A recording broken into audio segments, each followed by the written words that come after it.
I don't buy the narrative, current narrative in the mainstream media that is exactly why Trump went to war with Iran.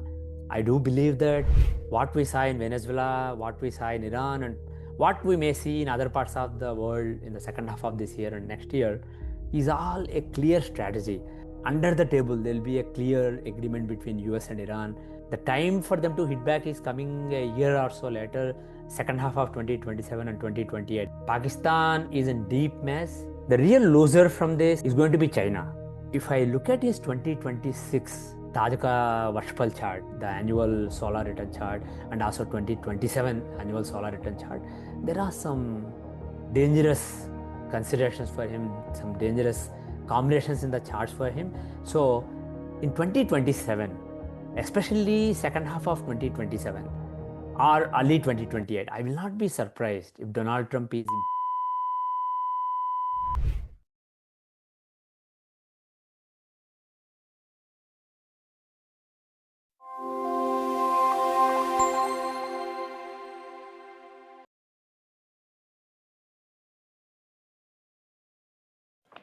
Namaste. Hi, this is Preetika Rao. Welcome to the channel that Trended Astrology Podcasts on YouTube. This channel also won the Best Astrology and Spiritual Podcasts Award by Navbharat Group this year. And I would like to introduce to you the very famous astrologer P.VR Narsimha Ji, who introduced the Jagannath Hora software, which is used by like thousands of astrologers for astrology and predictions. Welcome, Narsimha Ji, on my podcast. Namaskar, Pritika ji. President Donald Trump, this very morning in India, had the assassination attempt on him. Let's begin with the big question. What is going on in President Donald Trump's horoscope? Is it safe for him, or is it a slightly risky period? Namaskar, Pritika ji. Looking at Donald Trump's chart, first of all, this may be considered an assassination attempt, but probably a better word was used by Narendra Modi ji when he tweeted about it. He just referred to it as a security incident. So, in my opinion, this is not really a genuine and authentic assassination attempt. This is just somebody who was frustrated and just wanted to make a point. So, but the thing is, there have been genuine assassination attempt at him in 2024 timeframe before the elections. But the thing is, if we look at his dasas, his Vimshotri Dasha is that of Jupiter, who's the eighth lord in the second house. So there is some marka indication there. But for things like life and death, we use some Rashi Dashas, some marka Dashas. So there are some Dashas known as Ayur Dashas, which show when the chance of death is high and when it is low. And based on his Shola Dasha and Niryan Shola Dasha, these are the two Dashas that were defined by Parasara Maharshi to see death. Based on those, it doesn't seem to me like a Markadasha, a killer period is running for him right now. In my best assessment, his Markadasha is not anytime soon after 2035. That is when the Dasha will come. And after 2027, mid 2027, there is some chance. But right now, till mid 2027, I don't really see a chance. So, my overall assessment is there's no danger to his life overall. But the resentment towards him will be high in the US society. At the same time, the love for him from some quarters of the society will be very high, but the hatred for him in some other quarters of the society will also be high, and it will be mounting in the coming months. So, for how long do you see President Donald Trump fight this war with Iran? Oh, this Iran war. My assessment, my overall assessment is that the war is practically over. I don't. I was expecting it to be over by April 17, and when the when the temporary ceasefire was announced, and after that, a few days later, I think on April 17, when Iran announced that the Strait of Hormuz is open, if only Donald Trump did not continue the blockade of the Strait of Hormuz, they probably would have arrived at an agreement very quickly. My assessment is the tensions right now regarding the Strait of Hormuz and seizing off some ships that are going through, both by US and also by Iran, all this is posturing so that they can get a better hand in the negotiations and in the final deal. And my assessment is neither side really wants to drag this on. And when the war started, I clearly said that this is not going to be like the Ukraine Russia war. This is not going to drag on for years or months. This will end very quickly. And in the worst case, I can see some hostilities resume and some more shots being fired in the month of May. But I don't really see this dragging on beyond May. Definitely not in June and July. And there is another factor now. Apart from both sides playing a game of chicken to see who blinks first and trying to get better terms in the deal, there is another factor. Though people think that Donald Trump is crazy when he says there's no clear leader, we don't know who the right person to make a deal with, he's probably right. Based on Iran's mundane charts and the April 1, 1980 chart and its annual charts, my assessment is there is some vacuum at the top of Iranian government right now. Khamenei, who has ruled the country for over 40 years, is gone. And his son, Mr. Mustafa Khamenei, he's also probably in a really bad shape. And my assessment is right now, there is a tussle going on for control over Iran's leadership within Iran that is not coming out and that we don't really hear about. But there is something going on internally. And my expectation is by mid-May, there'll be clarity on who's in charge of Iran, who's the real leader going forward. And around that time, when there is absolute clarity, around that time, I think there'll be a clear agreement between Iran and US. And also, my assessment is it will be a win win. Though the current narrative in the mainstream media, which is dominated by Chinese unseen forces from China, which control various international media at this point of time, some people also refer to it as Chinese deep state. They control the media, and the narrative right now is US is losing. Of course, US had some big losses in the military bases in the Middle East, and some of the US partners lost even big, like Dubai, etc., UAE, etc. But the thing is, the bottom line is, Iran's top civil leadership has been eliminated, top military leadership has been eliminated, and IRGC is in a bad shape. In general, Iran is suffering, and so the thing is, it's not really a loss for US like it is being painted in the mainstream media, and it will become more clear as a few more months pass by exactly what happened. And the final solution, in my assessment, is going to be a win-win for US and Iran. Basically, US will have more control over the Iranian oil, where it goes, and who pays how much, etc. And more importantly, if you look at what happened in Venezuela and what's happening in Iran, this is really about cornering China. This is really about not letting various countries move to yuan from US dollar, which will be a disaster for the US economy. So Iran will, instead of moving to yuan for oil trade, they will do some oil trade in US dollar and some in some other currency. So basically, they will keep US dollar afloat. So it will be a win for US in terms of how the oil trade happens and some control over it, and also the currency that is used for it. And secondly, I expect that once the deal is made in the next few weeks, the sanctions against Iran, which have been in place for a long time, will be lifted, and the new Iranian leadership, they will benefit from it. They will make a lot of money. So US will make a lot of money and keep the US dollar afloat. And Iranian leadership that is that is going to be in place soon, they will make money. So this will be a win-win.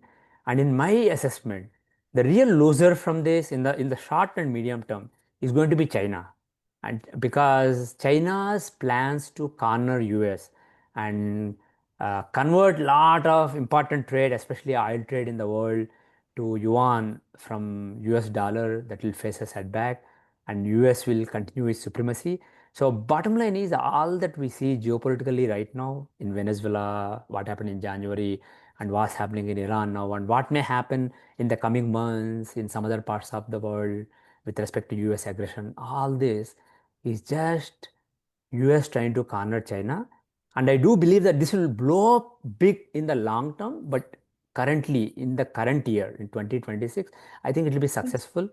So So bottom line is this will end very soon, and this will not be a loss for US like people are thinking. This will be a win-win for both US and Iran. But the new leadership that comes in place, they will be friendly with Iran, and they will friendly with US, and make some under the table deal with US to benefit US. But externally they will posture like we are independent, we are powerful, we are sovereign, we are a great civilization and all that. So they will posture against US externally, but under the table there will be a clear agreement between US and Iran, and both the countries will benefit from whatever status quo comes from June July timeframe. So, after midterm elections, is President Donald Trump going to have a lame duck presidency, or I mean, whom do you see as the new president of the United States of America? Well, I do expect that in the midterm elections, Republican Party will take a drubbing. Whatever I said now, that this will be a win-win for US and Iran, that is true from the interest of US, from the US deep state interest, that will be true. But what is visible to normal people from that perspective, it will be a big loss to US, and they will see that Trump has been erratic, and Trump has gone into a war for no reason. So he will not be able to sell it to the American public. I do expect that oil prices, which have really shot through the roofs, will come down in the second half of the year, and by midterm elections, oil prices will be under control. But that will not matter. People will be, in general, the impact on the economy is more long term, and it will not taper off in time for midterm elections. So I do expect that in the 2026 midterm elections in November, Republican Party will take a drubbing. I do expect that the lower house will go to Democrats, and I will not be surprised, even though it's extremely unlikely based on the current status quo, because only one third of the Senate seats are replaced in this cycle. But I do, and most of those are unlikely to flip. But I will not be surprised if the Senate also flips from being Republican to Democrat control. So in general, Trump's agenda will suffer in the second half. But in terms of who will be the president, of course, Trump will be the president, because technically till 2028 November, he is the president. Just because the party loses in the midterm elections, he won't be replaced. But if I look at his 2026 Tajika Vashpal chart, the annual solar return chart, and also 2027 annual solar return chart, there are some dangerous considerations for him, some dangerous combinations in the charts for him. So in 2027, especially second half of 2027 or early 2028, I will not be surprised if Donald Trump is impeached and he is removed from power and he loses the presidency. That is entirely possible.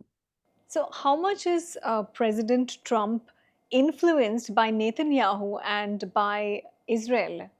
Again, my opinion is that is the current narrative. Israel obviously has an agenda against Iran, and an agenda to shape Middle East and get rid of some of the biggest sponsors of terrorism in the Middle East. So Israel and Netanyahu clearly have an agenda, and that agenda was advanced in the last few months by US.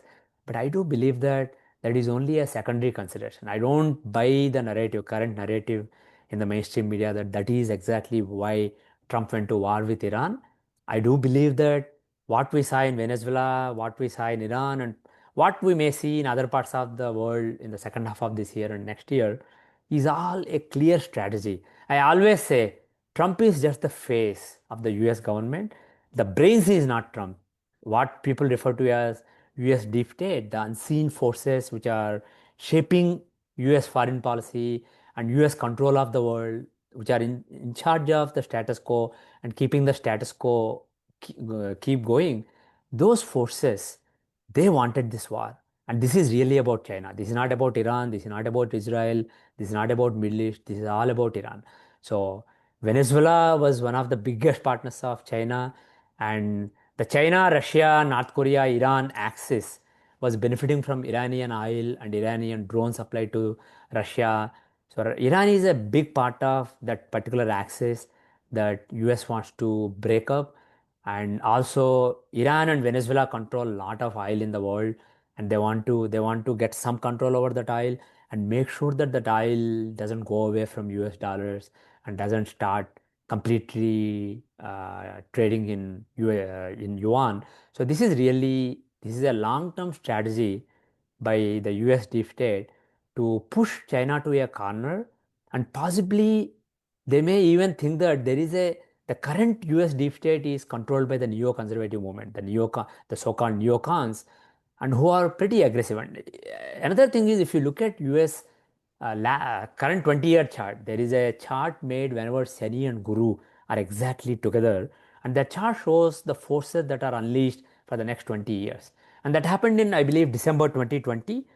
So in the chart of US, Shani Guru Yuti Chakra, in that Kundali, Aries rises and Mars is very close to Lagna, and he's in Gandant.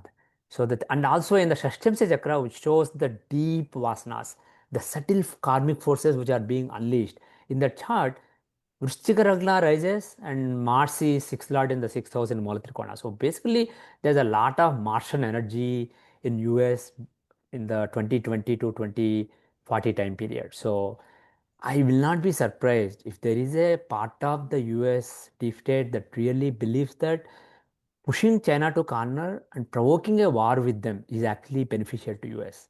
They may see that as a way to take care of China, destabilize China, and get rid of China as a competitor from the number one position in the world, from the top superpower position in the world.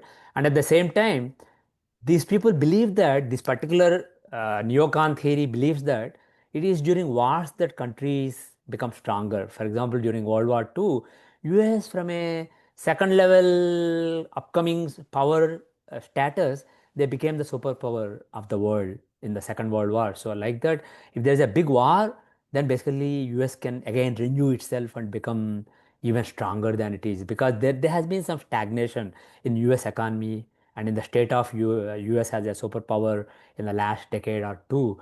So these forces which are controlling US foreign policy, which are controlling what US does in the rest of the world geopolitically, they want a big war. And I believe whatever they are doing in Iran, whatever they did in Venezuela, and whatever they are going to do in some other parts of the world in the coming years, coming months, this is all towards that. So I am afraid that we are, but the thing is, they will win in the short term.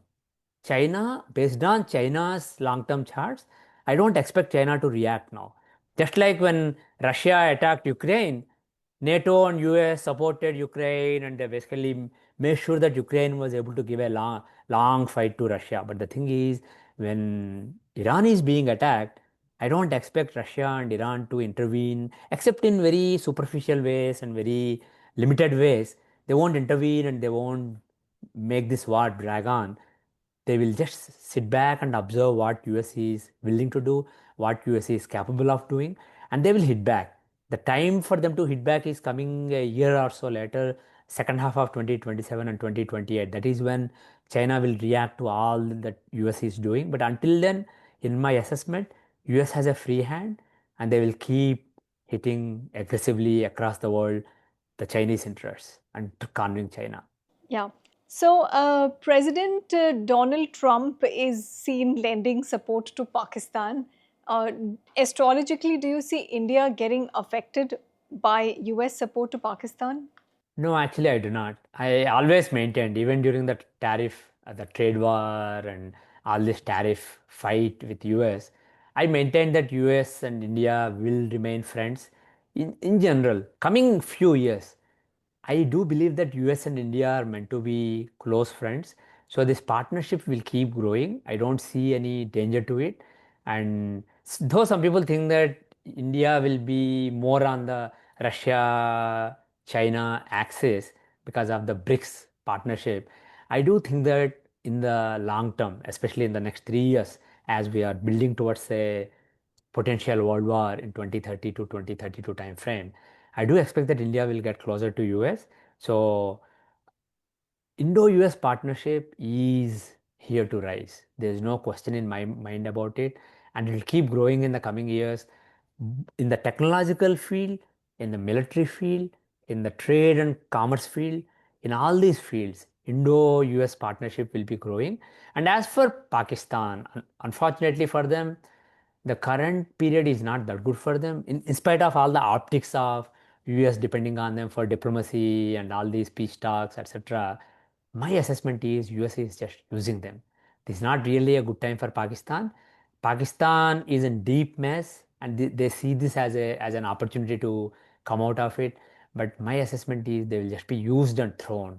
So this is just a use and throw being used by US. They are just doing the dirty laundry of US. Whatever US wants them to tweet, they will tweet that. Whatever US wants them to put out as a statement, they will put out. So they are just doing, instead of US saying what they want, somebody else is working on their behalf. So they're just doing US dirty laundry, doing their dirty work. They will be dumped at the end of it. In general, one thing I'm confident of is in the coming few years, in the 2026 to 2029 time period, Pakistan will go through even more mess. They have gone through some mess already. Their financial troubles will compound, and even the double game they are playing with respect to Iran, Iran is aware of it and they will pay for it. In general, and US also, they are using them right now. They are completely aware that Pakistan is a sponsor of terrorism. So my assessment is within the coming 12 months itself, this is all going to collapse, and Pakistan will not really benefit from all that they are doing right now. They will be just used and thrown. And also, if India is engaging in some strikes against Pakistan like they did last year in the coming months, I don't expect US to intervene this time. In general, US and India partnership will grow. But I want to make one caveat here. What you have to realize is when big powers, superpowers are cooperating with other powers, like US is cooperating with India, trying to use India as a counter measure to Chinese rise, they will also want to have a counter measure to India's rise. So they will use Pakistan to some extent as that counter. And also big powers, even when they support, when they give you a shake hand with one hand, they keep a knife in the other hand and they keep it at your back. So that is the nature of superpowers like US, especially superpowers that are controlled by Asuric forces. So India should not be sentimental or emotional. US will be cooperating with India, but at the same time, there will be some statements emanating from US that are anti-India, and there will be some efforts by US to destabilize Indian government and possibly install a more favorable government instead of Modi ji. So all those efforts are not going to die anytime soon. They will be intact, and from time to time they will pick up some steam. So India should be very practical and pragmatic and not be emotionally carried away by whatever US is doing. But if you are mature enough to ignore all the noise, mature enough to ignore all these covert efforts that US continues to do, on the ground, there will be concrete efforts to strengthen the Indo-US ties in the coming few months and coming couple of years. Hmm. Thank you so much, Narsimha ji, for these updates, astrological insights. And I have Trended Astrology Podcasts in India on YouTube. If you're an astrology enthusiast, you can subscribe to my channel. I'm also Preetika_Pre on Instagram. You can follow me. Lots of love. And thank you so much, Narsimha ji. Namaskar. Jai Hind, Pritika ji.